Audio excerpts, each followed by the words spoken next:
carga, allí se necesita una reconstrucción de concreto completa. A symptom of more serious problems. Los baches usualmente son un síntoma de problemas más serios debajo de la superficie. Al igual, Turner aclaró que es con solo una iniciativa y con limitaciones.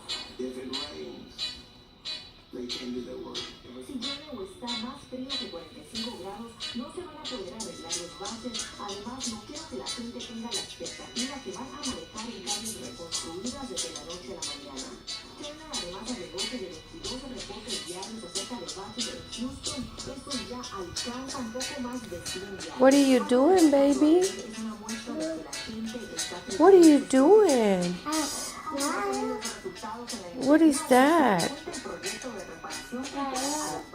What's that? Dinosaur? I don't think so.